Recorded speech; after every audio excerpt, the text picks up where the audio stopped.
Hey guys, അപ്പോൾ എല്ലാവർക്കും എൻ്റെ യൂട്യൂബ് ചാനലിലേക്ക് സ്വാഗതം. സോ ഇന്നൊരു ലോങ് വീഡിയോ ചെയ്യാൻ വിചാരിച്ചു.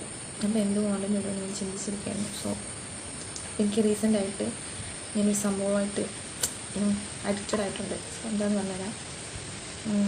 ഒരു K-ഡ്രാമയാണ് ഗൈസ്.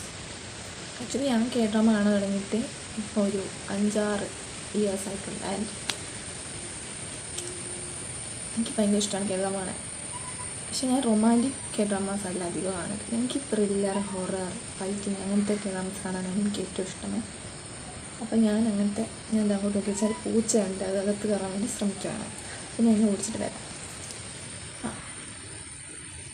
അല്ലാതെ അവിടെ ഇരുന്നോട്ടെ. ഓക്കെ. സോ ഞാൻ എന്തിനാണ് ഫോണിൽ നിന്ന് പിടിച്ച് നിൽക്കുന്നത് വെച്ച് കഴിഞ്ഞാൽ, അപ്പം ഈ ഡ്രാമ എന്ന് പറയുന്നത് ഞാൻ കാണുന്നത് എപ്പോഴാണെന്ന് വെച്ച് കഴിഞ്ഞാൽ, പ്രത്യേകിച്ച് അങ്ങനത്തെ മൂഡ് സ്വിങ്സ് കാര്യങ്ങളുള്ളപ്പോഴല്ല ഞാൻ K-ഡ്രാമാസ് കാണാറ്.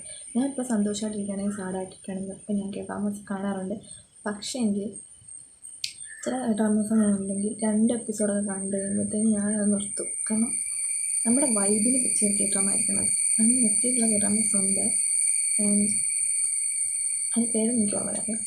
അപ്പം നിങ്ങൾ K-ഡ്രാമാസ് കാണാൻ തുടങ്ങുന്ന ആൾക്കാരാണെന്നുണ്ടെങ്കിൽ നല്ല K-ഡ്രാമാസ് ഉണ്ട് ഗൈസ്. നിങ്ങൾക്ക് സ്കിപ്പ് അടിച്ച് പോകാതെ കാണാൻ പറ്റുന്ന ഒത്തിരി K-ഡ്രാമാസ് ഉണ്ട്.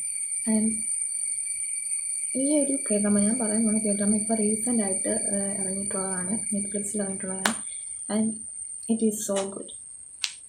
കാരണം അതിൽ ഫൈറ്റ് ഉണ്ട്, ഒരു നല്ല സ്റ്റോറി ഉണ്ട്, ബുള്ളിങ്ങിനെ കുറിച്ചിട്ടൊക്കെയാണ് കേട്ടോ. എൻ്റെ റിവെഞ്ച് എടുക്കുന്ന പോലെയൊരു സംഭവമാണ്. പക്ഷേ അത് മാന്യന്ന് എടുത്തിട്ടുള്ളതാണ്. And it so good guys. ഞാനത് ശരിക്കും പറഞ്ഞാൽ 3 എപ്പിസോഡേ കണ്ടിട്ടുള്ളൂ. ബാക്കി എനിക്ക് കാണണം. ഈ എഡിറ്റിങ് കാര്യങ്ങളൊക്കെ കണ്ടുകൊണ്ട് അത്യാവശ്യം ഞാൻ എല്ലാം മനസ്സിലാക്കിയിട്ടുണ്ട്. പൊതുവെ എഡിറ്റ് കണ്ടു കഴിയുമ്പോൾ നമുക്ക് പിന്നെ കാണേണ്ട ആവശ്യം ഉണ്ടാവില്ല, കാരണം അതിനകത്ത് എല്ലാം ഉണ്ടാവും. സോ എനിക്ക് അങ്ങനെ ഇഷ്ടമല്ല കേട്ടോ. എനിക്കിങ്ങനെ കഥ അറിയാതെ കാണാനാണ് ഇഷ്ടം, പ്ലോട്ടൊന്നും അറിയാതെ. എഡിറ്റ്സിലൊക്കെ വരുമ്പോൾ എന്താ പ്ലോട്ടൊക്കെ അതിലുണ്ടാവും, അതാണ് ഒരു പ്രശ്നം. ആൻഡ് ഇതിൻ്റെ റേറ്റിംഗ് വന്നിട്ട് 10ൽ 8.5 റേറ്റിംഗാണ് കിട്ടിയിട്ടുള്ളത്. ആൻഡ് ഇതിലൊരു ടീച്ചർ വരുന്നതായിട്ടാണ് കേട്ടോ. ടീച്ചർ വന്നിട്ട് അവിടെ പുള്ളി ചെയ്യുന്ന കുട്ടികൾക്ക് കൊടുക്കുന്ന ഒരു പണിയാണ്. സോ അതിൻ്റെ കുറേ എഡിറ്റ്സ് ഇപ്പം നമ്മുടെ കേരളത്തിൽ തന്നെ ഭയങ്കര ഫേമസ് ആണ് കേട്ടോ. അതിന് കുറേ എഡിറ്റ്സൊക്കെ ഇപ്പോൾ ഇറങ്ങിയിട്ടുണ്ട്. മലയാളത്തിൽ, ഹിന്ദിയിലൊക്കെ ഇങ്ങനെ ഇറങ്ങിക്കൊണ്ടിരിക്കും. തമിഴിലൊക്കെ ഭയങ്കര ഫേമസ് ആണ് ഈ K-ഡ്രാമ. എനിക്ക് തോന്നുന്നു ഈ ഒരു K-ഡ്രാമ ഫസ്റ്റ് കണ്ടിട്ട് ആൾക്കാർക്ക് ഇത്തിരി ഇഷ്ടപ്പെട്ടിട്ട് പറഞ്ഞിട്ടുണ്ടായിരുന്നു കേട്ടു. സോ K-ഡ്രാമ കാണാതിരിക്കുന്ന ആൾക്കാരാണെങ്കിൽ അഡിക്റ്റ് ആവാതെ കാണാനേ ഞാൻ പറയത്തുള്ളൂ. കാരണം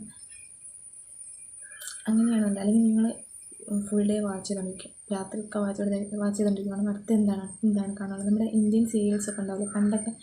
ഇന്ത്യൻ സീരിയൽസായിട്ട് തൊട്ട് ഒരിക്കലും കമ്പയർ ചെയ്യാൻ പറ്റില്ല. കാരണം ഇന്ത്യൻ സീരിയൽസാണ് ഇവിടെ കുറേ സംഭവങ്ങളൊക്കെ. സോ ഇന്ത്യൻ സീരിയൽസൊക്കെ മൊത്തം എന്താ ഞാൻ പറയുന്നില്ല, നിങ്ങൾക്കറിയാമല്ലോ.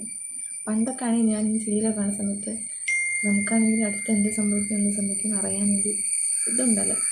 ഇതാകുമ്പം ആക്ച്വലി ഓൺഗോയിങ് ആണെങ്കിൽ കൂടി നമുക്ക് അത് ത്രില്ലിങ്ങാണ് കാണാനായിട്ടുള്ളത്. സോ അപ്പം ഞാൻ ഈ ഒരു ഡ്രാമ റെക്കമെൻഡ് ചെയ്യുന്നത്, K-ഡ്രാമ വാച്ച് ചെയ്യാൻ തുടങ്ങിയിട്ടുള്ള ആൾക്കാരാണെന്നുണ്ടെങ്കിൽ, ഈ പറഞ്ഞ പോലെ ത്രില്ലറാണെന്നുണ്ടെങ്കിലൊക്കെ ഈ മൗസ്, അതുപോലെ തന്നെ നിങ്ങൾ ഗൂഗിളൊക്കെ സെർച്ച് ചെയ്താൽ മതി. നല്ല അടിപൊളി K-ഡ്രാമ ഉണ്ട്. പെൻറ്റ് ഹൗസ്, മൗസ്, അതെല്ലാം കുറേ ഉണ്ട് കേട്ടോ. ഞാൻ ഈ പറഞ്ഞതിൽ പകുതി ഞാൻ കണ്ടിട്ടില്ല, അത് വേറെ കാര്യം.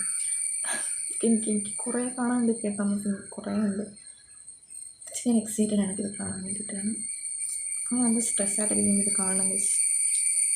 ആ സ്ട്രെസ്സായി നിങ്ങൾ മറന്നു എൻജോയ് ലൈഫ്. ഞാൻ ഇങ്ങനെയാണ്, ഞാൻ ഇങ്ങനത്തെ കണ്ടിട്ടൊക്കെ എൻജോയ് ചെയ്യാൻ കഴിയും. സോ അത്രേ ഉള്ളൂ. അപ്പോൾ ബൈ.